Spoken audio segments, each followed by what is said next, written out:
What's up, guys? Today we're going to be talking about fitting larger tire sizes. Everyone on their Toyota wants bigger tires. So some of the main things that you're going to be looking for when going with bigger tires is obviously re-gearing, tunes, but then in general just making room for larger tires. So we have our company rig here. We've been pushing for some larger tires to kind of like demonstrate, be able to show people what we're capable of here at Taco Vinyl Off-Road. So when people do want bigger tires, yes, we can accommodate for that, because you can only push the tire forward so much before the steering starts feeling goofy. So you do have to clear out the backside, which is the firewall, in order to comfortably fit 35s properly, and then also 37s. So what we have here, we have our 3rd gen Tacoma. We are trimming for 37s. We may not end up using 37s, but creating enough room for the 37s is our goal, to be able to demonstrate and show people when they do come in, hey, I want to run 37s, what's it going to take? Well, this is what it's going to take. So we have basically gutted the entire interior, removed, here, I'll just show you. We ended up removing the whole dash because part of tubbing is cutting the firewall, and by cutting the firewall you're exposing a lot of your electronics to heat, sparks, random things, unless you clear it. So we removed the entire dash, unplugged all the basic modules, pulled out the important ones. You have to label everything very intensively to make sure everything goes back into the same spots. But as you can see right back here, we have cleared almost a foot to a foot and a half of space all the way around the area that we are cutting in.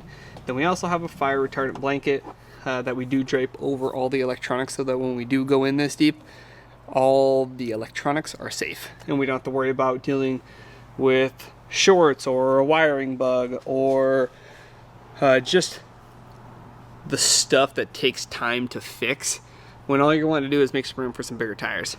So interior comes out properly, things are labeled, wires and all electronics are pulled from the area that we will be chopping. Now we'll go over to the chop. 35s you don't have to chop as much. 37s obviously we're going in pretty deep. So back up in here we have chopped about, I would say, 1.5 inches to 2 inches off. This entire thing we are going back another inch roughly back up in here to be able to clear this. Gone clear up to the top of the point where it reaches into the engine bay.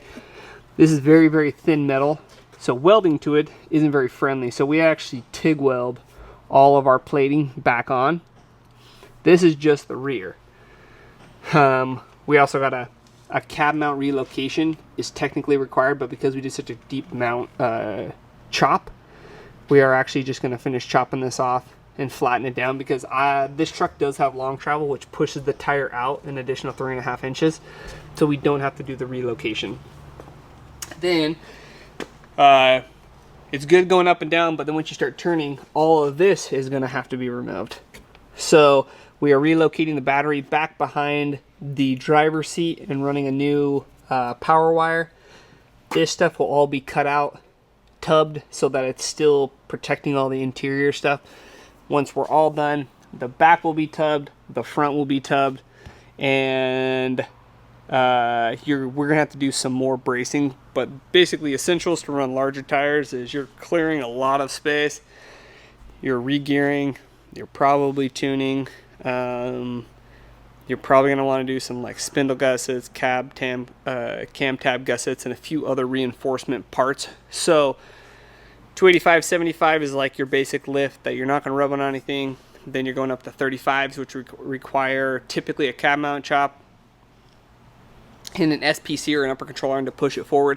Then once you go 37s, you're really cutting up the truck to try to make space for those tires to articulate freely when fully turned and stuffed up into the body.